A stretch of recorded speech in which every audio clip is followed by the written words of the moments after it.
La situación de pobreza en Honduras preocupa mucho a los diferentes sectores, ya que según las últimas cifras, la cantidad de pobres en el país va en aumento. Y estas son cifras que el Instituto Nacional de Estadísticas ha dado, así como el Instituto de Investigaciones de la Universidad Nacional Autónoma de Honduras también. Hoy estamos con el doctor Ricardo Matamoros. Él es el director del Instituto de Investigaciones Económicas y Sociales de la Universidad Nacional Autónoma de Honduras. Doctor, le doy la más cordial bienvenida a este programa. Bienvenido. Muchas gracias. Y también está la máster Cintia Arteaga, quien es la coordinadora del Observatorio Universitario Económico y de Emprendimiento. Un gusto estar máster, acá. Un placer que esté acompañándonos en el programa. Gracias a usted. Empecemos a hablar sobre estas cifras que nos ha dado el Instituto Nacional de Estadística y también esta encuesta que ustedes han realizado y que en parte se enfoca también al tema relacionado de la pobreza. Doctor, si quiere comenzamos con usted o con la máster. Sí, aquí algo interesante, primero con el tema de las cifras del INE, hay dos metodologías, ¿cierto? Y esto hay que aclararlo. Una metodología que es con base a la medición de las necesidades básicas insatisfechas y la otra con el tema de la pobreza monetaria como tal. Entonces, independientemente de cuál de estas dos metodologías se estén utilizando, de una u otra manera hay que focalizar que el índice de pobreza, el nivel o esta variación aumentó en un 14% aproximadamente, independientemente de cuál de estas dos metodologías. ¿Por qué hay que aclarar esto? Porque es importante que la población conozca que independientemente de cómo estamos midiéndola, en efecto, el impacto de la pandemia, los efectos de los fenómenos naturales del año pasado y otros elementos estructurales y de la dinámica del crecimiento económico en nuestro país está evidenciado en este índice de la pobreza y de cómo refleja que están los hogares en nuestro territorio nacional. Entonces, de una u otra manera, tener claridad en esta parte. Doctor. Y por el otro lado, a su pregunta, por ejemplo, la encuesta que nosotros acabamos de hacer en el tercer trimestre de este año, encuestamos a casi 19,000 familias a lo largo del 95% de los municipios del país, los 18 departamentos, gracias a toda la estructura de la Universidad Nacional Autónoma de Honduras a través de sus centros regionales, en la cual captamos información de principalmente el segmento poblacional que denominamos clase media, ¿no? Aquí hay algunos hallazgos interesantes que coinciden y parecen corroborar a estos hallazgos que acaba de escribir mi colega Cintia respecto a las cifras del INE y que usted muy bien mencionó. Por ejemplo, el tema de haber encontrado que el 23% de los hogares que fueron encuestados dijeron que en lo que va del año, no por efectos de la pandemia, sino en lo que va del año, el 23%, al menos una persona de esos hogares, perdió su empleo. Y si a eso le sumamos otros dos indicadores, por ejemplo, aquellos que recuperaron su empleo, la mayoría de los que pudieron encontrar un nuevo empleo se tardaron más de 3 meses para poder encontrar un nuevo empleo. Y por el otro lado, aquellos que no habían podido recuperar su empleo, en el mes de septiembre les preguntamos cuánto tiempo llevaban desempleados y nos dijeron que llevaban, el 63% nos dijo que llevaban más de 6 meses. Entonces, estas cifras, por ejemplo, parecen, insisto, coincidir con el tema, en este caso, por ejemplo, del deterioro o la frágil situación de un segmento importante de la población. Estamos hablando de casi un quinto, por ejemplo, de los hogares encuestados, en términos de la condición de empleo, ¿no? Y al ser de clase media, estamos hablando de un segmento poblacional que depende de sus ingresos salariales para poder sustentar sus actividades, para poder financiarlas. Y al perder entonces el empleo por un tiempo demasiado prolongado, esas condiciones se van deteriorando y estaríamos hablando entonces de caer en el nivel de pobreza, ¿no? Entonces, si recordamos estas cifras que acaba de publicar el INE, son cifras recientes, son de este año. Entonces, estas dos encuestas, ¿verdad?, aunque con público diferente y con mecanismos diferentes, parecen estar captando, ¿sí?, esta información en términos del deterioro, ¿no?, de incremento en los niveles de pobreza, principalmente, obviamente, de este segmento poblacional. El INE dice que el 73.6% de los hondureños son pobres. ¿Qué dice el trabajo que ustedes han realizado? Bien, hay algo interesante es que desde el instituto en inicios de este año se proyectó que el 10% iba a ser un aumento de la pobreza. Y acá entonces recalcar el tema de cómo, ya bien lo explicó Ricardo, cómo estos hogares tenían un lento, por así decirlo, o han tenido una lenta recuperación en el empleo. Y esto entonces refleja esta vinculación, como bien lo estamos focalizando, en la reactivación, que a pesar de la reactivación y de todas estas estrategias de la reactivación del sector empresarial, no hay una reactivación, por así decirlo, tan rápida para la recuperación de los empleos en estos hogares. Y por ende, entonces, vincularlo a cómo estos hogares que dependen de estos ingresos no los tienen y por tanto están evidenciándose en estos niveles de pobreza que se están mostrando en este momento.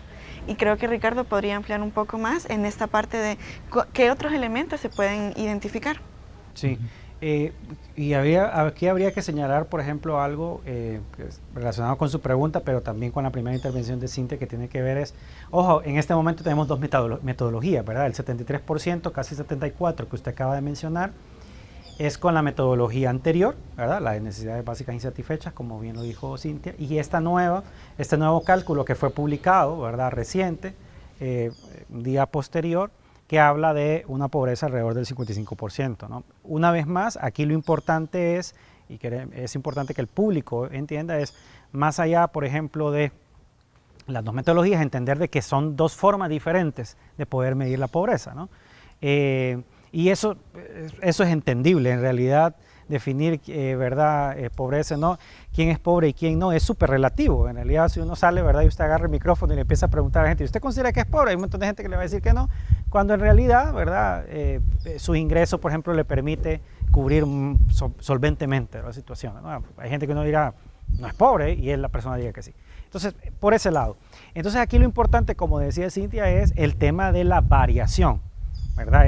Y aquí lo más importante, insistimos, es el tema, claro, a efectos de la pandemia, de la lenta recuperación y de ETA y IOTA, ¿no? Entonces, aquí el tema es, ojo, independientemente de las dos metodologías, la pobreza se ha incrementado en aproximadamente 14 puntos porcentuales, un 40% más de lo que nosotros habíamos estimado, y eso entonces de lo que da cuenta es precisamente de la importancia y la relevancia de redoblar esfuerzos, de repensar las estrategias que se están utilizando en términos de recuperación económica, precisamente porque esos incrementos, ojo, ese incremento de la pobreza se debe principalmente entonces a la pérdida de empleo que se generó el año pasado, ¿no? Recordemos que según estimaciones nuestras, más de 500,000 empleos se perdieron el año pasado, o sea, eran personas que tenían empleo cuando inició el 2020 y que al finalizar 500,000 de personas no lo tenían.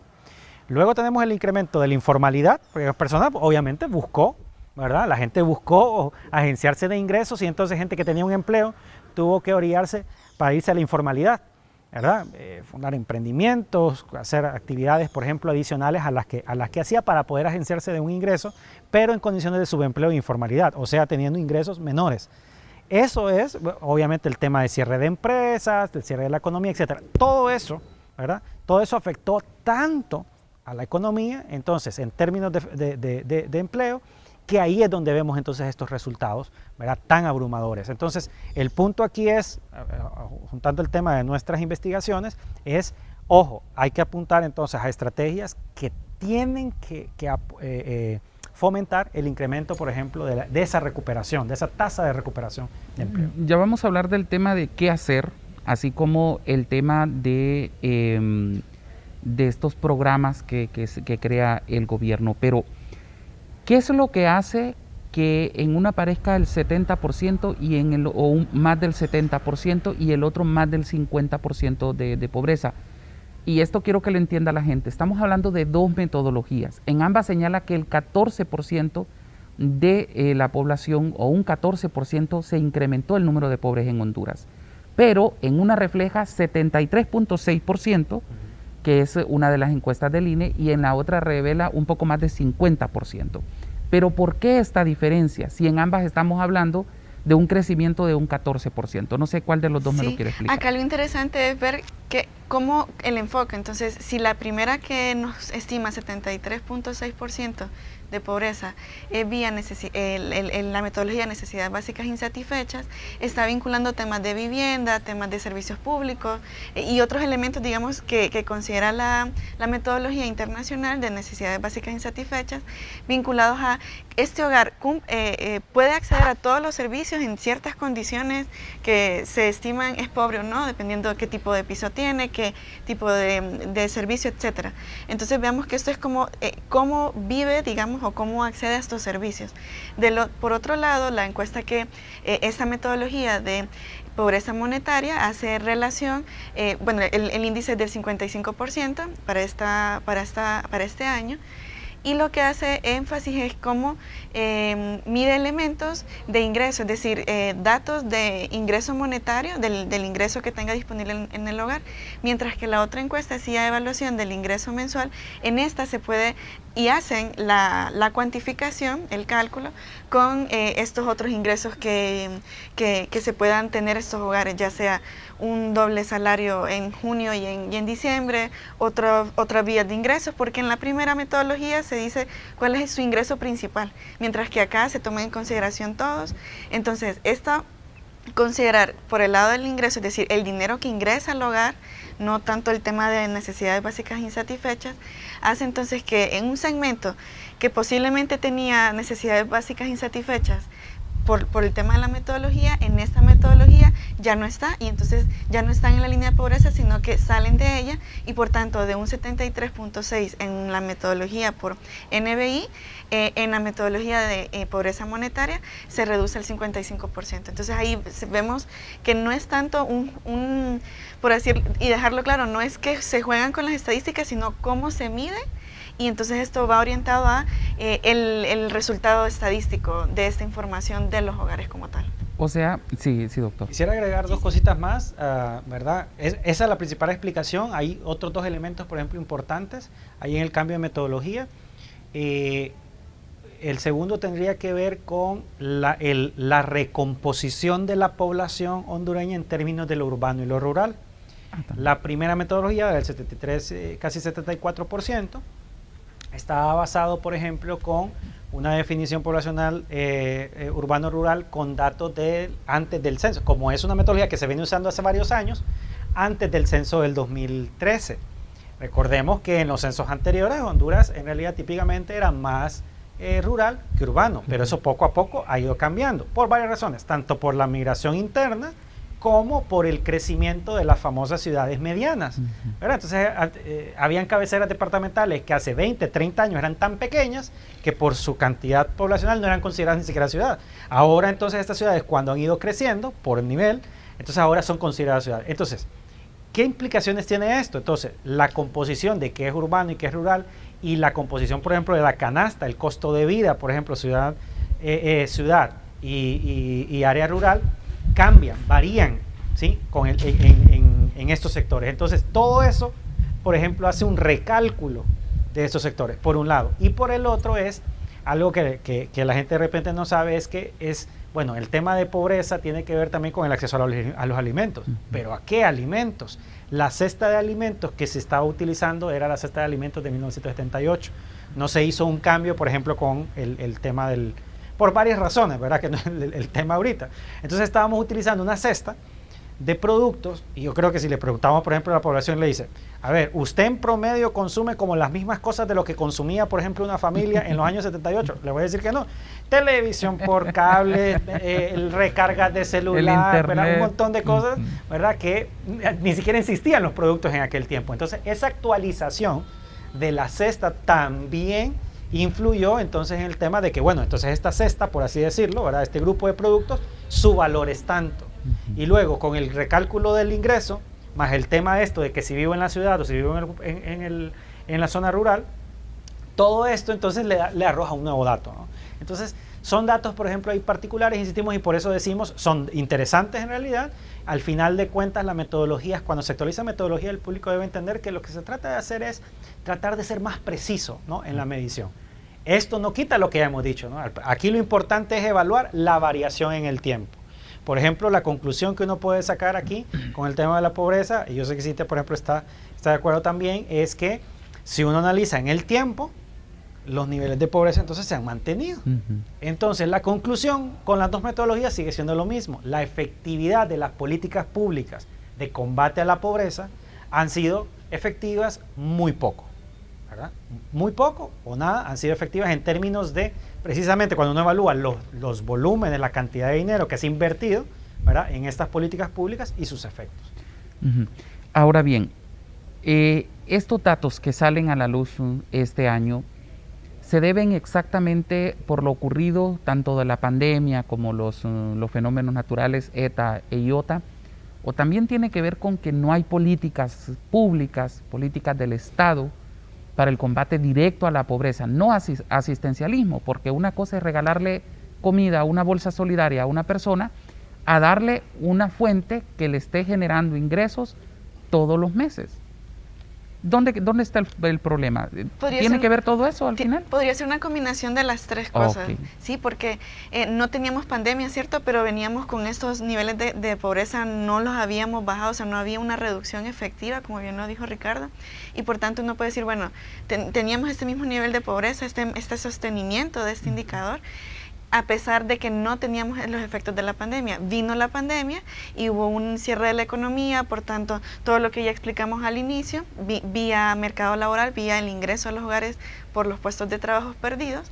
Entonces, a eso se le suma también todo el efecto de las políticas públicas orientadas a sector social, al sector de la generación de crédito bancario vía fideicomisos y otros programas, que no son efectivos porque no son integrales, y eso es algo que estamos recalcando. La transformación de un programa o un proyecto o un sistema integral de acceso al crédito para el sector MIPYME sobre todo, que en efecto son quienes están en el mediano y corto plazo generando empleo y puestos de trabajo con mayor rapidez que otros rubros, ¿sí? Entonces aquí surge esto de cómo esta falta de orientación real y no solo pensar en voy a dar un bono como tal, y entonces esta parte de voy a en el corto plazo brindar un ingreso que le permita a ese hogar satisfacer esa necesidad, pero en el largo plazo no estamos garantizando ese ingreso permanente, sostenido, por así decirlo. ¿Vía qué? Vía entonces este tema del acceso al crédito del sector MIPYME sobre todo. Entonces acá algo importante también es cómo se visualiza o cómo se puede articular, y como bien ya Ricardo lo dijo y lo expuso ahora en la mañana, la importancia de esa articulación de los diferentes sectores para que las políticas sean eficientes. Si solo vía decretos se están tomando decisiones y buenas estrategias, pero vía decreto no se implementa, no se articula con el sector privado, con los gobiernos municipales, etcétera. Entonces no estamos haciendo efectivos eso que está en un plan que puede ser muy detallado y visualizarse muy bien. Y otro punto interesante que es siempre vinculado con ese tema de las estadísticas, la medición de efectividad de estos programas y saber a quiénes se les está dando, a quiénes se están focalizando, a quiénes se están priorizando. Porque si se prioriza un crédito bancario vía fondos que Banprovi u otro banco de segundo piso o la banca comercial como tal, pero no se está focalizando en los pequeños agricultores, en los pequeños sectores de turismo, etcétera, entonces no estamos llegando realmente a quienes podrían generar más empleo o ser productivos, por así decirlo. Entonces por ahí digamos que hay algunos elementos que están sumando al hecho de que no estemos reduciendo, no hay una reducción efectiva de la pobreza en nuestro país. ¿Son efectivos los bonos? Bien implementados, sí, teóricamente sí, ¿verdad? El modelo, por ejemplo, de las transferencias condicionadas, un modelo probado en Brasil que sacó a casi 40 millones de personas de la pobreza. O sea, fue tal el éxito que llegó, después de que se implementó, llegó el Banco Mundial, llegó el BID, llegaron organismos internacionales, la ONU, a analizar el experimento, ¿no?, social, por decirlo, la política pública, para poder hacerla. Pero aunado, por ejemplo, de lo que estaba mencionando Cintia, son proyectos, por ejemplo, que usted los define el sector, cuáles son el punto de partida, la línea base, hay todo un proceso de medición y evaluación de resultados y de impacto, y una línea a donde usted quiere llegar, ¿no? Entonces, no es lo mismo, por ejemplo, en este caso, si uno analiza los casos de Brasil, en las transferencias condicionadas, en el sentido usted iba a los hogares más pobres, ¿verdad? Y le decía, ok, mire, usted va a recibir esa cantidad de dinero, ¿verdad? Anual, semanal, mensualmente, etcétera. Tiene que enviar lo que ya sabemos, ¿verdad? A sus hijos a la escuela, tiene que aplicarle todas las vacunas, y va a haber monitoreo, cómo va en la escuela, etcétera. Durante años, la cantidad de en este momento no manejo el número, pero la cantidad de jóvenes, después las universidades, 10 años después, las universidades tuvieron un gran problema porque el número, por ejemplo, de estudiantes que les estaba llegando, ¿verdad?, con niveles educativos que estaban pasando los exámenes de evaluación para poder ingresar, se elevó. ¿Por qué? Porque estos muchachos, estos niños que fueron beneficiarios, sus familias de esos hogares, llegaron, por ejemplo, con niveles de salud mucho mejor que los que no recibieron, ¿verdad?, estos beneficios dentro de sus barrios, dentro de sus colonias, con un nivel de, por ejemplo, de educación muy por encima, ¿verdad?, de las personas, por ejemplo, los niveles de estos jóvenes, estos jovencitos, jovencitas que llegaron, por ejemplo, a la universidad, el nivel de acceso a la educación universitaria se incrementó exponencialmente. Entonces, el proyecto bien diseñado, dándole seguimiento y al mismo segmento, usted puede entonces decir, 10 años después tengo estos resultados. ¿Cuántos años tenemos, por ejemplo, de tener bono 10.000? Bono 10.000. ¿Sí? Ya vamos a cumplir 12 años de tenerlo. Ya es tiempo de decir, ¿tenemos un impacto entonces significativo en esto? Y aquí entonces el tema es el diseño de la política pública. Porque a veces nosotros creemos, por ejemplo, en Honduras ha ocurrido algo, ¿no? O en nuestros países, ¿no? Ocurre esto, es que el año pasado le dieron a Cintia, porque entonces ella está en un hogar pobre. No, este año me toca a mí, es que me den a mí. Y el otro año entonces a usted. Y entonces es cierto, uno puede decir, ¿verdad? Ah, sí, que les den a todos un poquito. Sí, pero el programa entonces no está cumpliendo el objetivo. Se está interrumpiendo. Al final de los 10 años, usted habrá invertido la misma cantidad de dinero, le habrá dado a más gente, pero no logró el objetivo, que el objetivo es combate a la pobreza estructural. Entonces, ahí está faltando, ¿no? Está faltando, por ejemplo, el tema de diseño de políticas públicas con todo el proceso. Con todo el proceso, desde línea base, proceso de monitoreo y evaluación y con metas de impacto significativo. De lo contrario, no. Mire, lo mismo pasa, por ejemplo, con el apoyo a sectores productivos.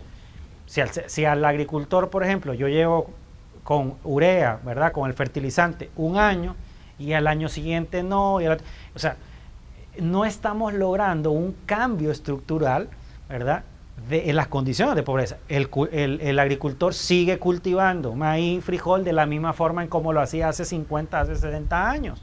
No estamos innovando, no estamos capacitando. A veces decimos, es que no necesitamos capacitación o formación, por ejemplo, vocacional para cultivar granos básicos. Claro que lo necesitamos, y ahora hay tecnologías, ahora con estos aparatitos celulares, y tecnología no cara.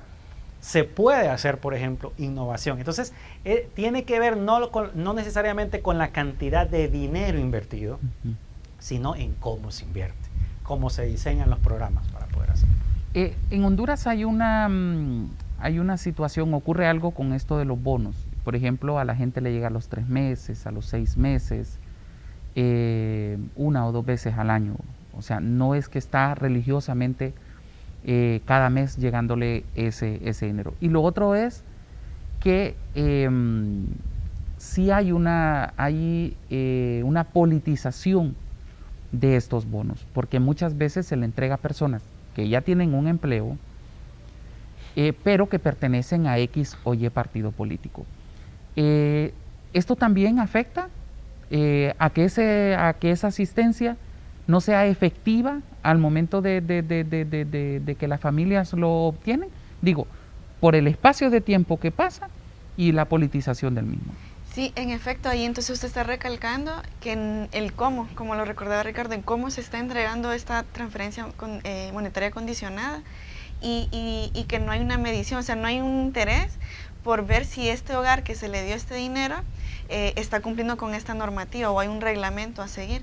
Y esa falta de seguimiento de un reglamento y de un orden, entonces está llevando a esto que entendemos por un déficit en las finanzas públicas, porque estos fondos están yendo como un instrumento más como orientador de captación de votos que de reducción de la pobreza. Entonces aquí estamos viendo en que ese instrumento de política pública está siendo orientado para otros fines y no para la reducción de la pobreza, que es lo que se quisiera. Entonces ahí se ve esto del cómo no está bien focalizado y no estamos llegando, o sea, no estamos haciendo todo el proceso como tal, no estamos normando bien.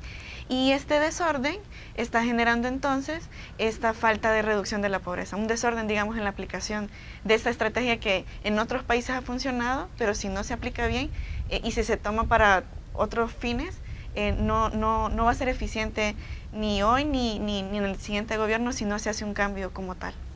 Y yo agregaría, de acuerdo con ustedes dos, yo agregaría dos factores más, que son muy importantes y que han salido, por ejemplo, salió en otra investigación que nosotros publicamos en el mes de junio, el diagnóstico de crecimiento inclusivo. Uno tiene que ver con la ineficiencia en este caso, por ejemplo, de la aplicación de la política pública. El sector público, en términos generales, arrojan, por ejemplo, estas investigaciones, tiene un gran problema en términos de ineficiencia administrativa.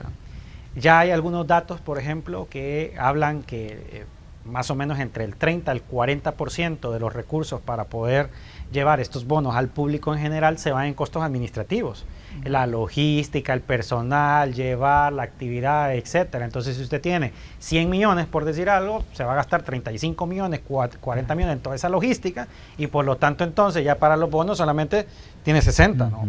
Ahí hay, por ejemplo, un problema. Y el otro es, ¿y por qué digo algunos datos?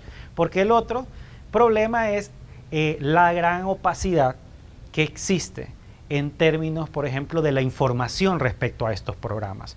Usted ingresa, por ejemplo, a los sitios y no encuentra la información que nos permita, por ejemplo, evaluar, hacer un análisis, por ejemplo, de impacto y poder determinar, por ejemplo, no hay acceso a esa información. Nosotros como instituto en algún momento lo quisimos hacer, la universidad también, pero no hay información. Y ese es un gran problema también, ¿no? Entonces, la opacidad de cómo se maneja, cómo se implementa. No puede haber un gran renglón, ¿no? en las cuentas públicas, por ejemplo, y decir tal programa, tal proyecto, era esto, tantos millones.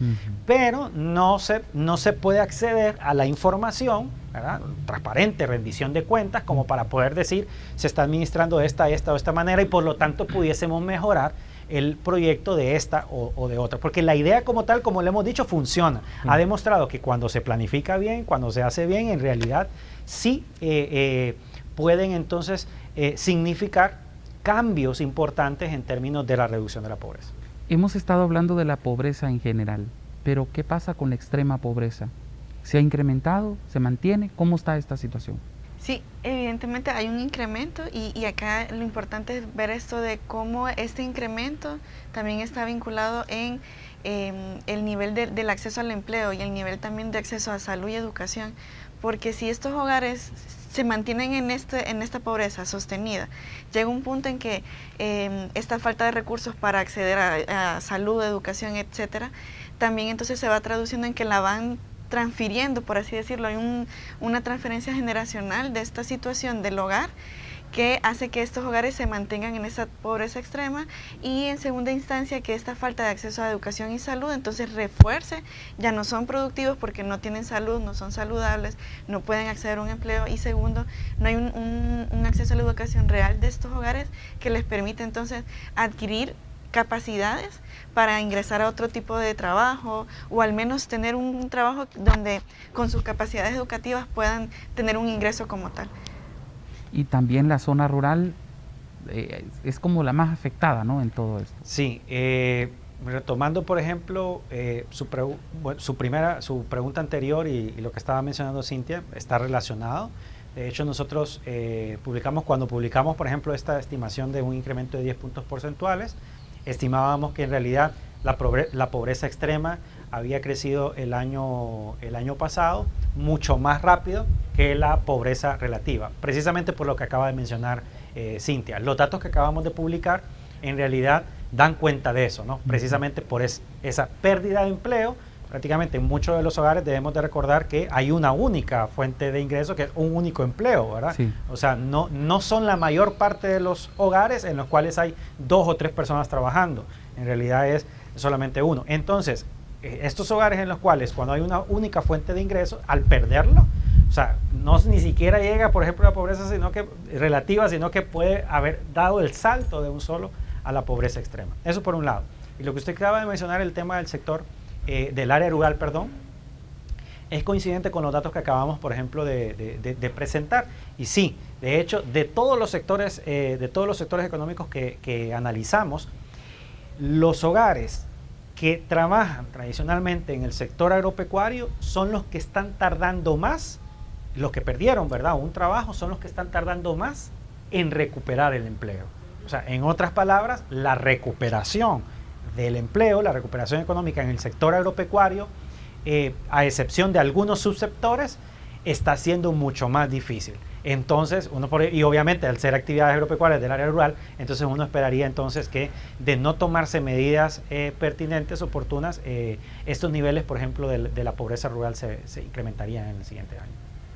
Perfecto. Muchísimas gracias por habernos acompañado. Muchas gracias por darnos esta entrevista y que podamos ampliar un poco más para todos nuestros televidentes estos temas relacionados a la pobreza, y que la gente también tome conciencia de que queda mucho por hacer y que nuestro país pues necesita un nuevo rumbo definitivamente para poder combatir esta tremenda situación por la que estamos cruzando. Muchísimas gracias, doctor. Muchísimas gracias, máster. Con gusto.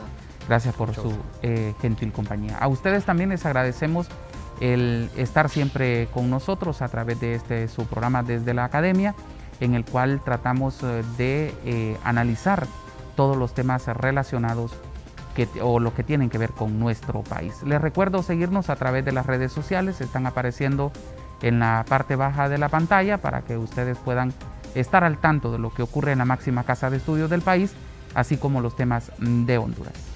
Con permiso, será hasta la próxima.